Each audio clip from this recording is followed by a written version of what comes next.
Welcome to the Internet Crimes Against Children Task Force Program Data presentation. This presentation covers how to collect data, how to track data, and how to report on program data. Understanding and reporting useful and accurate data is a critical component in the solicitation and award process and can help both yourself and your program manager gain key insights on many decision-making factors, whether those factors be time, resources, or funding. OJJDP uses performance data to not only understand the agency story, but also to demonstrate outcome-based results. In this training session, we will go over the revised performance measures. And we will discuss collecting and sharing information to help all of us better understand how well the Internet Crimes Against Children Task Force program is operating on the ground. To make this session as interactive as possible, please use the WebEx chat feature to respond to any questions you see on the screen. So, for example, answering the question that you see here helps us better understand you and your needs around collecting, tracking, and/or reporting data. What is your biggest issue with collecting, tracking, and/or reporting on data? We're going to give everyone a minute to type their responses. Please go ahead and do so now.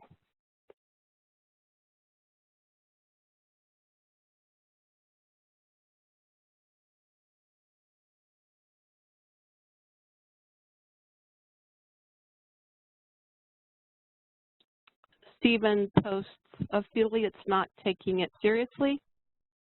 Kelly posts affiliate agencies reporting their data. Kathleen posts getting affiliates to turn them in on time. Amy posts not getting responses back from affiliates. Anthony posts affiliates not submitting on time. Layla posts, it seems that we report on performance data in multiple systems and formats. It would be good to provide the data once.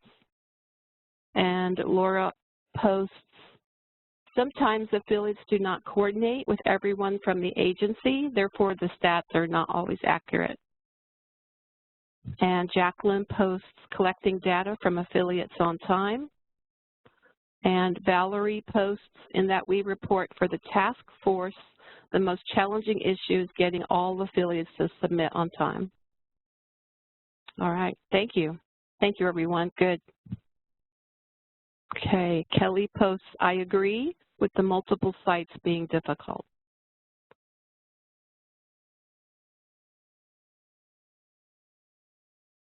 Good, thank you.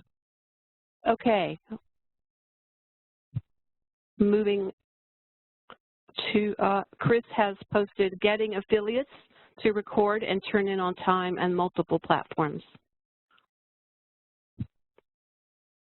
And Jill has posted, NA, I am a financial manager.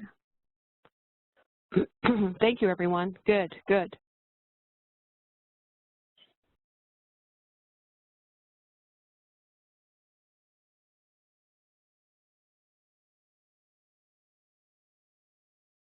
Okay, on to the agenda then.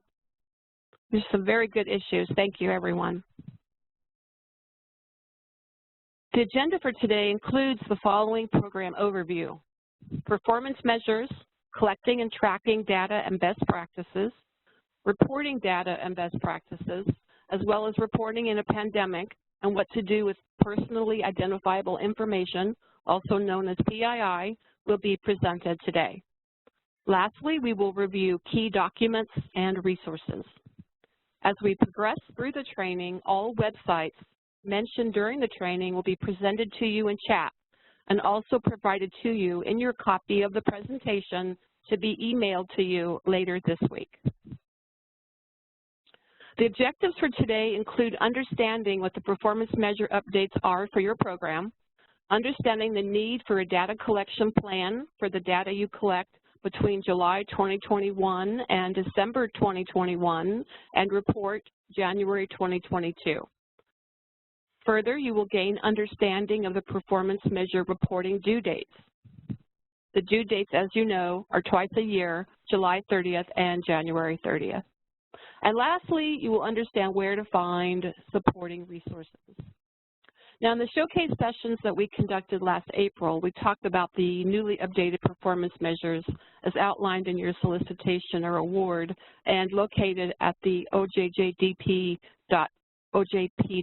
website. This training is being presented to you to emphasize the fact that now is the time to start planning on collecting and tracking data for the July through December 2021 reporting cycle with the goal of reporting January 2022 on these new measures.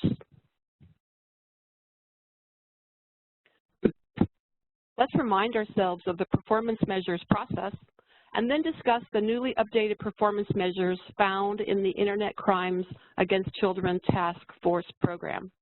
As you review these performance measures with Sarah, you may recognize some of them, since not all of them were changed in the updated process.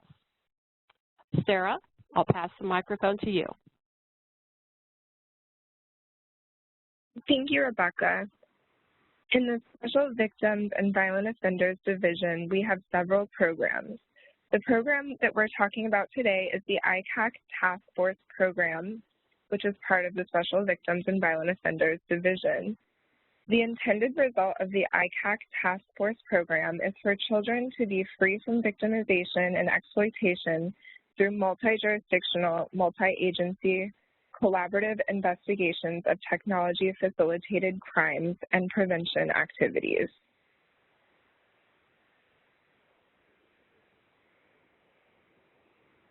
ICAC is working on some of the following program outcomes: increasing knowledge of effective investigative and forensic practices, reducing forensic examination backlogs, increasing knowledge of children's risk factors and prevention strategies.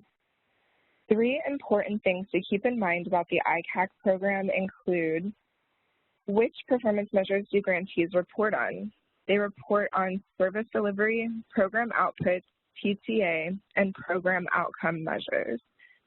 What is different about this program are some standout features that make it unique.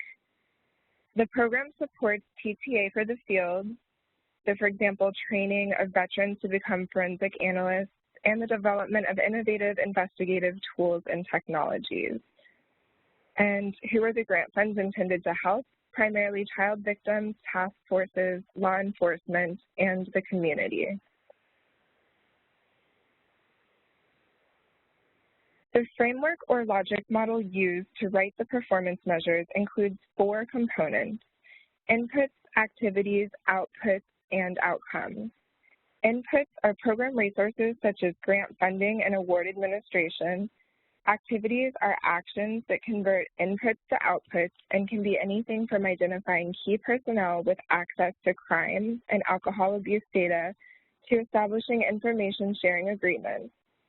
Outputs are products or services that are the result of activities such as trainings or meetings, and outcome measures speak to the larger, longer-term program goals.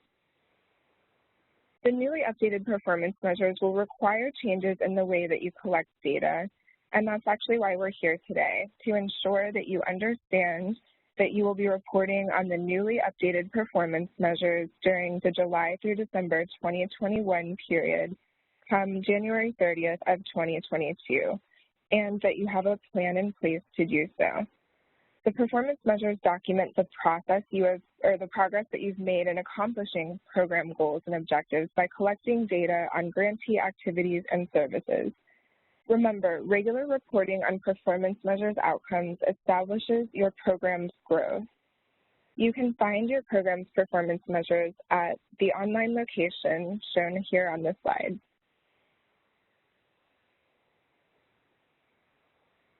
OJJDP identified and organized the newly updated performance measures to include 3 different categories. The categories include overall measures, multi-program measures, and program-specific measures. In overall measures, grantees will be asked the same overall questions in every program. This allows analysts to aggregate data across multiple programs and assist with responding to ad hoc data requests. Multi-program measures impact 3 different types of populations. Shared targeted populations, so for example, children involved in the child welfare system or tribal youth. Those with similar service delivery models, so for example, mental health services or prevention services. And 3, those with shared outcomes, for example, youth provided with defense counsel. The program-specific measures collect data that align with a specific population, funded activity, or desired result.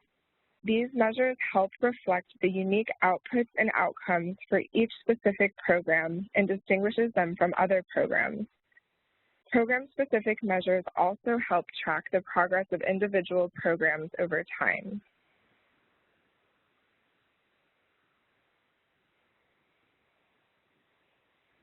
The list of performance measures for ICAC is broken down by measures reported by task forces, PTA providers, and tools and technology. We will start by reviewing an example of an overall PTA measure for training and technical assistance providers. To report this overall PTA output measure, you will report on the number of training requests received and also the number of training events held.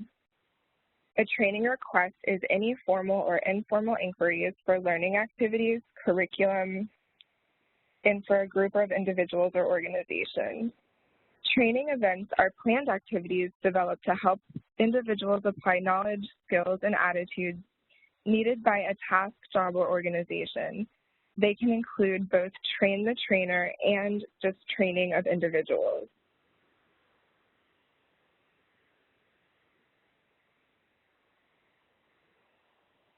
Percentage of training participants who reported they applied training knowledge or skills within 6 months of attending a training is an example of one of the multi-program performance measures, and it is reported by the task forces and is categorized as a TTA outcome measure. To report on this measure, you will simply collect data from a post-survey to indicate the number of individuals that used the skills or knowledge they learned at a training within 6 months of attending the training.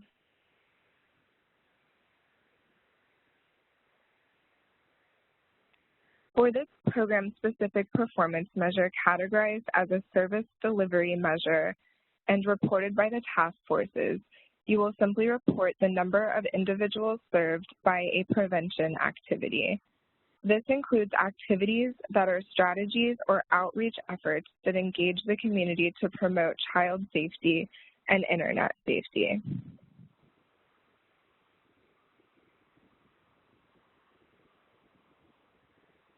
Number of technology-facilitated criminal complaints involving children received is a program output measure, and it's also reported by the task forces. You are going to provide the number of technology-facilitated criminal complaints involving children received during the reporting cycle, and then type the complaint received. You will provide your response to be in a text box.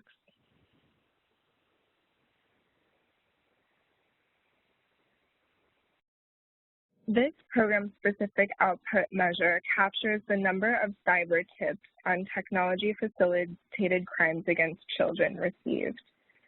Some examples of cyber tips on technology-facilitated crimes against children received are suspected online enticement of children for sexual acts, child pornography, and child sex trafficking.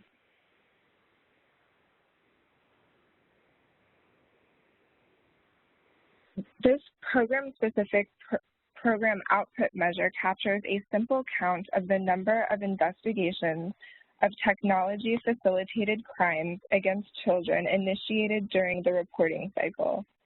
An investigation is an inquiry and examination of the facts of a criminal complaint or tip received, and for the investigation to be initiated, law enforcement or prosecution have started to examine the facts of the criminal complaint or tip to determine if a crime was committed, to identify any victims or suspects, and to move the case forward.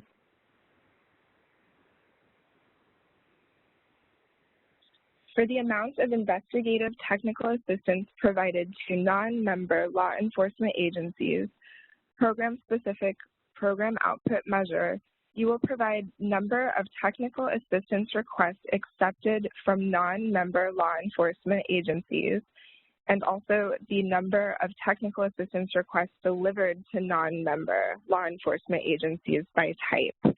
And again, a text box will be provided for you to enter the number of requests that are delivered by type.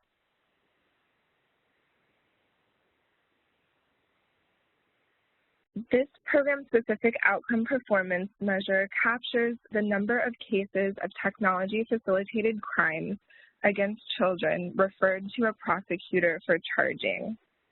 You will report total number of cases of technology-facilitated crime against children referred to a prosecutor for charging, which is A, the number referred to a local prosecutor for charging, B, the number referred to a state prosecutor for charging, and also the number referred to a federal prosecutor for charging.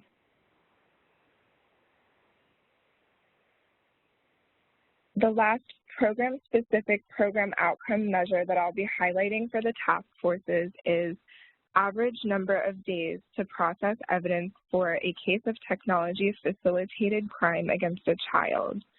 For this measure, you will provide a count of the cases of a technology-facilitated crime against a child that need evidence processed and the average number of days that it takes to complete the processing of evidence for a case of technology-facilitated crime against a child.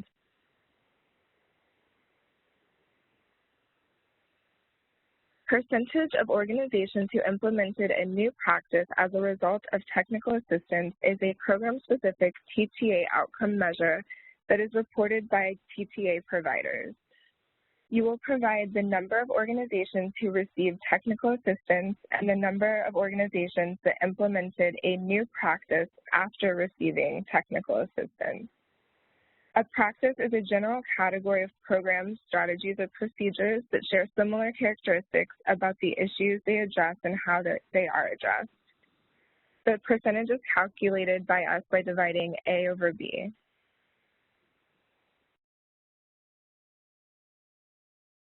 Percentage of organizations who implemented a new tool, technology, or method as a result of technical assistance is a program-specific TTA output measure reported by tools and technology grantees. For this measure, you will report the number of organizations that received or assessed a new tool, technology, or method, and also the number of organizations that implemented a new tool, technology, or method.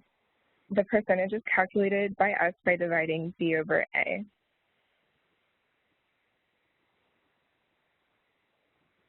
Number of victims of a technology-facilitated crime against a child accurately identified by a new tool, technology, or method is another program-specific program outcome measure. For this measure, you will provide the number of victims of technology-facilitated crime against a child identified by a new tool, technology, or method, and the number of victims of a technology-facilitated crime against a child positively identified by a new tool, technology, or method. And then lastly, the number of suspects of a technology-facilitated crime against a child accurately identified by a new tool, technology, or method captures the number of suspects of a technology-facilitated crime against a child identified by a new tool, technology, or method, and the number of suspects of a technology-facilitated crime against a child positively identified by a new tool, technology, or method. Please count all verified accurate identifications of a suspect for this measure.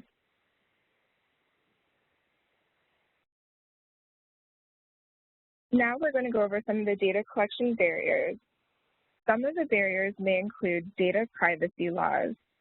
While designed to protect the identity of youth, an important goal that we all support, these laws can also limit the ability of systems and organizations to share information if you're working with the same youth.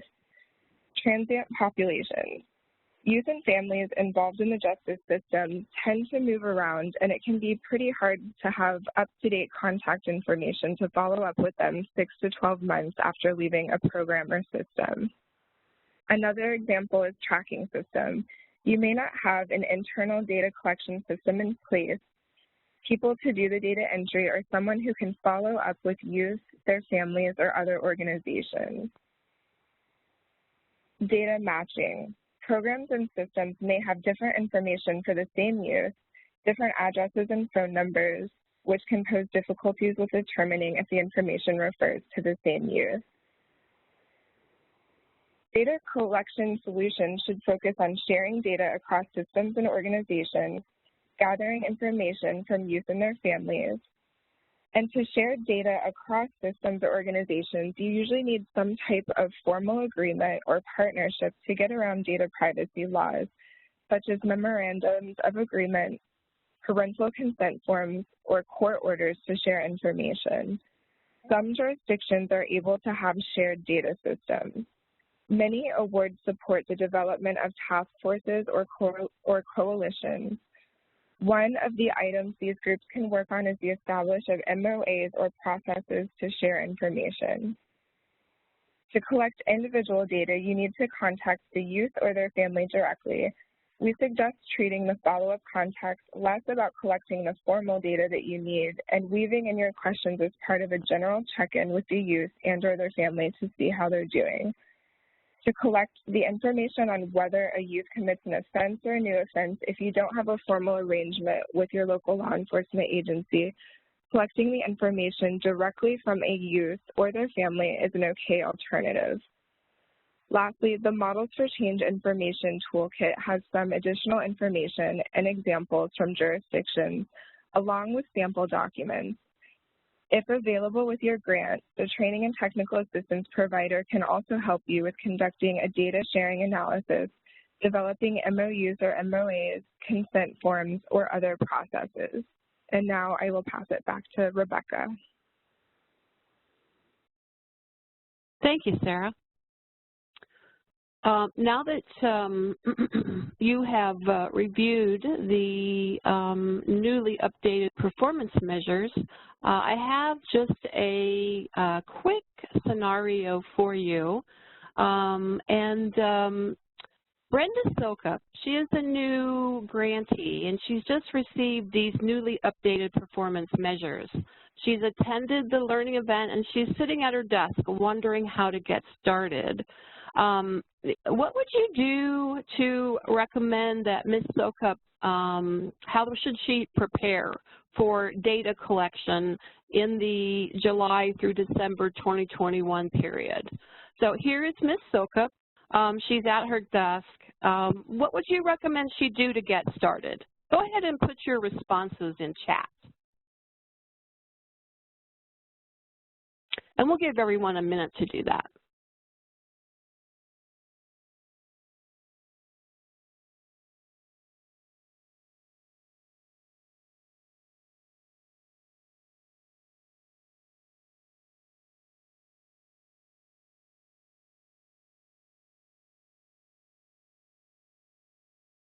Okay. Just to get us started, one of the things that she may want to do is make sure she's got a copy of the performance measures, definitions, and questions to reference during planning. Layla is posting, identify the measures that are applicable to her type of grant. Yes?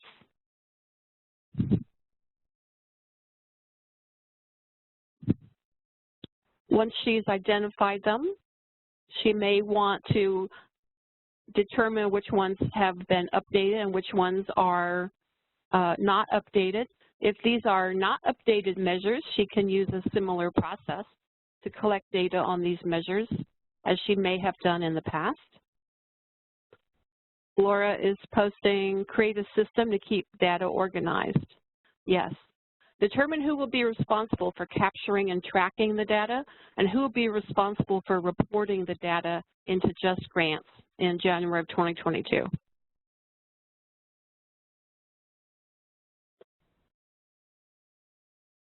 Do we have any other suggestions for Ms. Soko?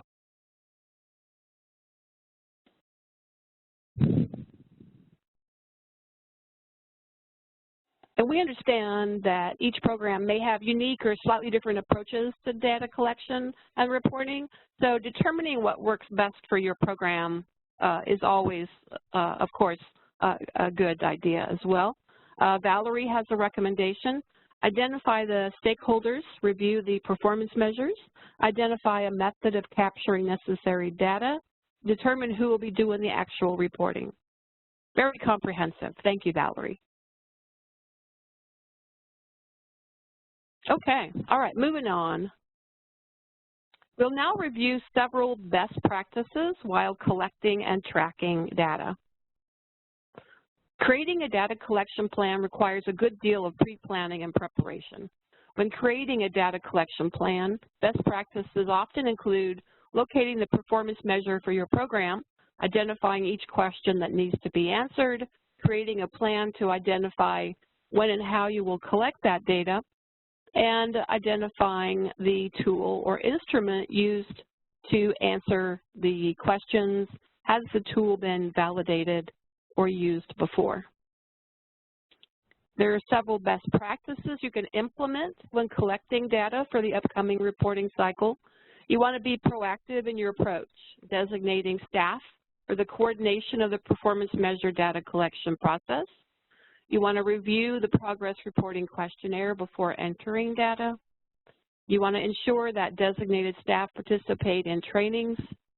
And lastly, you want to pay attention to communication from JustGrants.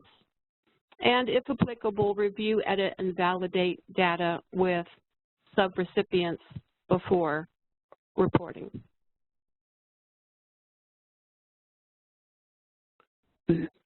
You are required to enter data on all performance measures that relate to activities described in your approved OJJDP grant application and carried out with OJJDP funding. As a grantee, you should plan to collect data on behalf of all of your subgrantees.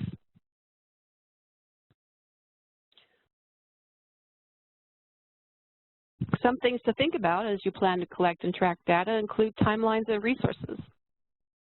After all, this is a lengthy data collection period, as noted in your solicitation. Some of the questions you may want to consider while planning include duration of data collection and document version control. Does your plan include a beginning, a middle, and an ending date? How will you manage documents over that time period? For example, will you track them using an Excel spreadsheet? Regarding location and access, how long will you store the data? Who will have access to it? And if it is stored on a shared drive, who is given permissions and how? Lastly, how will changes be communicated? How will the data be validated and edited if applicable?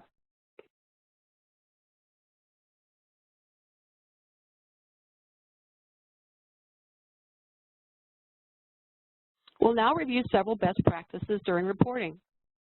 In the January 2022 reporting cycle, you'll be reporting on the newly revised performance measures and narrative questions. Narrative questions provide you with an opportunity to answer or address these topics. What do the numbers you reported on in your performance measures actually mean on the ground? How does your work impact your community? Use the narrative to walk the reader from the numeric outputs to the tangible outcomes, and use specific and detailed concrete examples to illustrate your points. Other things to think about, including in your narrative, could be providing evidence to support conclusions, talking about the things that funding has allowed you to do that you could not do prior to receiving funding, and include words like COVID-19 and pandemic when explaining COVID-19 adjustments to the program. You have an example of a narrative on the screen from the rural program.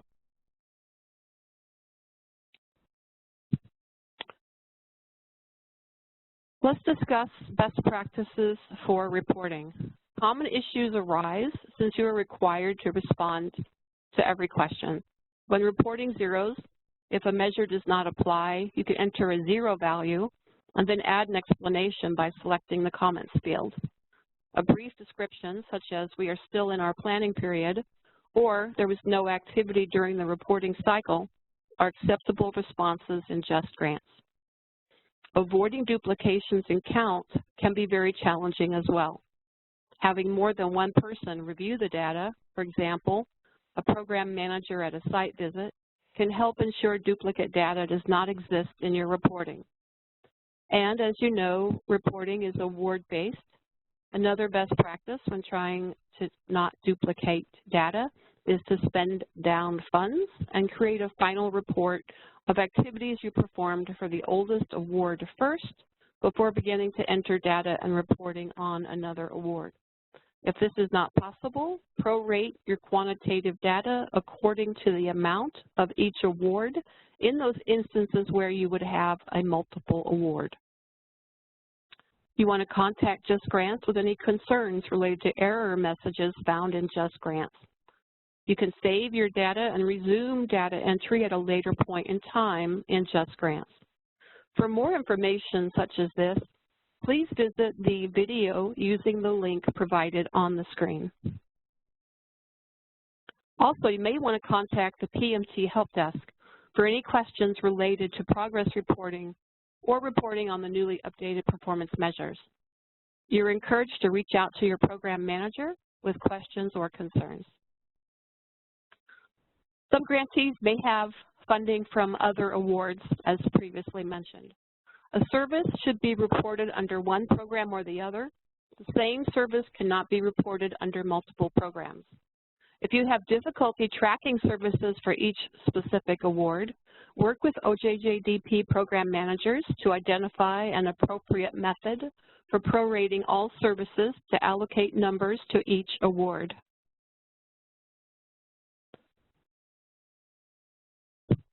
This session only focuses on January 2022 reporting. For this July 2021, all discretionary awards will start collecting data on the updated performance measures.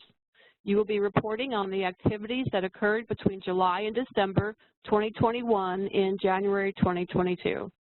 Discretionary awards reporting deadlines are July 30th for the reporting period January 1st through June 30th, and January 30th for the reporting period July 1st through December 31st. Collecting and tracking data that contains personally identifiable information, or PII, should be done with considerations toward the Privacy Act of 1974. Broadly stated, the purpose of this act is to balance the government's need to maintain information about individuals with the rights of the individuals to be protected against unwarranted invasion of their privacy. In accordance with this act, you want to collect only the data you need. If you are using printed materials, keep sensitive PII in locked desk drawers, file cabinets, or a similar locked enclosure. And when using sensitive PII, keep it in an area where access is controlled and limited to persons with an official need to know. Reporting in a pandemic. You should complete progress reporting to the best of your ability and submit it before the deadline. Every progress report form includes a narrative field or multiple narrative fields where you can provide additional information about the data. Use that space to explain any incomplete or missing data. You're encouraged to use the narrative field that asks for additional information about the effectiveness to describe COVID-19 related adjustments to programming and other activities not captured elsewhere on the form. If you cannot provide accurate count for numerical progress report fields because project partners do not have access to files, for example, you should leave those fields blank rather than providing estimates. As the best practice, you want to communicate setbacks and successes through the use of progress reports as well as with your program specialist. So, how do you report on activities now that they've been shifted to online remote platforms and when you have not been collecting detailed data on victims served like you did in face-to-face sessions? The short answer here is to do the best you can and make very good use of those narrative fields. I'd like to pass the microphone to Muniba, who will discuss various resources at your disposal and where to go for assistance. Muniba? Thank you, Rebecca. Now we will briefly go over resources and where you can find additional information. The PMT Help Desk is available to help you with any questions you may have about responding to the progress reporting questions or performance measures. You can contact us by calling the number on the screen or emailing OJJDP pmt@ojp.usdoj.gov. For a faster response, we encourage our grantees to email the Help Desk. The OJJDP PMT Help Desk contact information is available on the screen and in the chat. Our office hours are Monday to Friday, 8:30 a.m. to 5 p.m. Eastern Time, except for U.S. federal holidays. The PMT Help Desk returns emails and phone calls within 24 hours, so please don't hesitate to leave a voicemail or email even after business hours. If you have questions about the JustGrants system, for example, accessing the system, please call the number on the screen between the hours of 5 a.m. to 9 p.m. Eastern Time on Saturday, Sunday, and federal holidays from 9 a.m. to 5 p.m. Eastern Time. If you experience any issues with JustGrants, we strongly encourage grantees to reach out to JustGrants support. JustGrants information, such as instructions on locating, completing, and submitting performance reports in JustGrants, can be found on the OJJDP.ojp.gov website or by viewing the video available on the screen. You can also log into JustGrants at justgrants.usdoj.gov. Thank you. Now back to you, Rebecca. Thanks, Muniba. Let's take a moment to reflect on what was presented. First, we discussed each of the program-specific ICAC task force performance measures, noting the specific instances where data would need to be collected and the type of data needed. Next, we learned about best practices for planning, collecting, tracking, and reporting on data for the July through December 2021 reporting cycle. What's next? Well, next steps include the opportunity we all have to collect data that will inform change down the road. On our part, those changes come in the form of edited performance measures. You will be receiving a fillable feedback form that you are requested to complete and return to the PMT Help Desk once you have familiarized yourself with the newly updated performance measures. There is one form per performance measure with plenty of room for narrative. Providing us with feedback on the newly revised performance measures gives us the information we need to fully understand your needs or those challenges you face implementing that measure. Thus, collecting your feedback now on the newly revised performance measures informs the refresh cycle 1 year after the pilot has occurred, and we have identified those changes or updates that would need to occur.